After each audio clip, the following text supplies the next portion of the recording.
अहो सम्याची बा, मी म्हणत होते यंदा मिरची लावू नका, यंदा व्हायरस आहे. पण सम्याचा बाप कशाचा बाई, कशाचा ऐकतो. लावलीच ना शिमला मिरची, म्हणलेच शिमला मिरचीला भाव आहे. पण आता काल वावरात गेला आणि मिरची पाहिली. मिरची अशी झाली की एखादी नवीन पोरगी बाळाची होती आणि कशी आखडती तशीच मिरची झाली.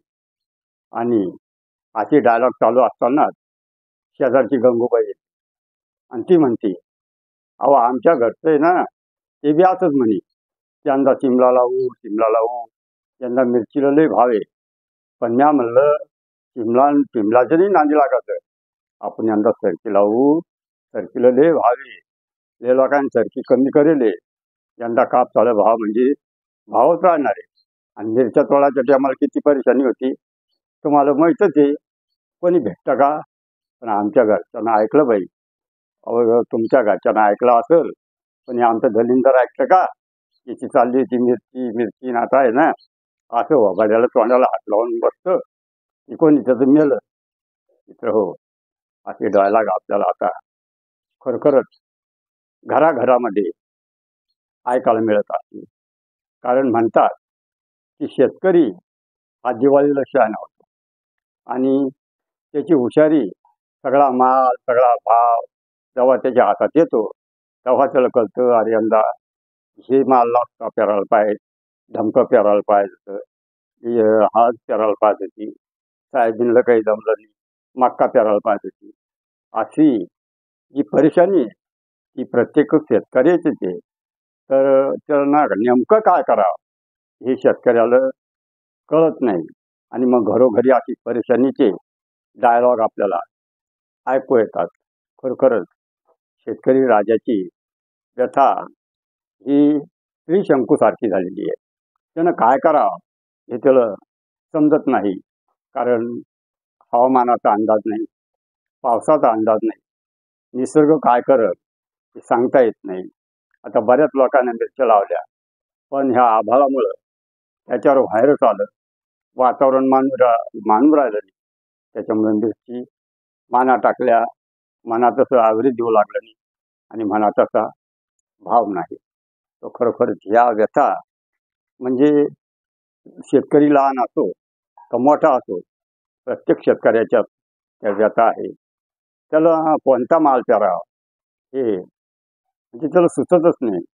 आणि त्याचा जो अंदाज असतो तो अंदाज कधीच खरा ठरत नाही. कारण शेती बेभरोश्याची झालेली आहे.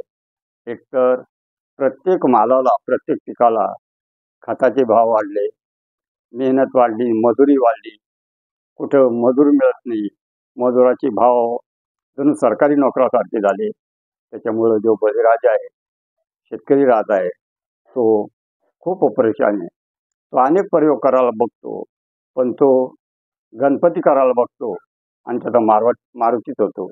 अशी आज अवस्था आहे.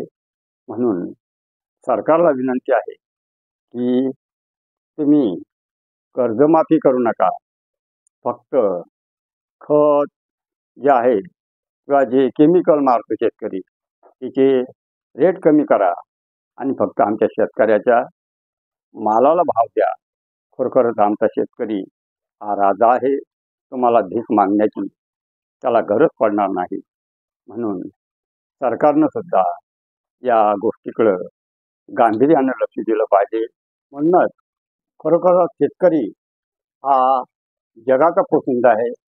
म्हणून मायबाप सरकारनं त्याच्या मालाला भाव द्यावा एवढी सरकारकडे विनंती आहे.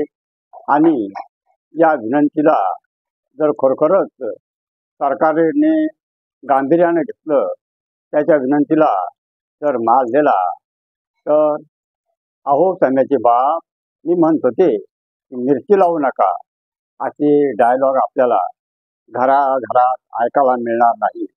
आणि शेतकऱ्याचं जीवन सुजलाम सुफलाम झाल्याशिवाय राहणार नाही. म्हणूनच हा शेतकऱ्याच्या व्यथा मांडणारा व्हिडिओ मी टाकलेला आहे. तरी हा व्हिडिओ खरोखरच तुम्हाला कसा वाटला, तर आवडला असेल तर माझ्या व्हिडिओला लाईक करा, इतर ठिकाणी शेअर करा. तुमच्या काही सूचना असतील तर कमेंट करा आणि तुमच्या कान्होजीच्या चॅनलला सबस्क्राईब करायला विसरू नका. धन्यवाद.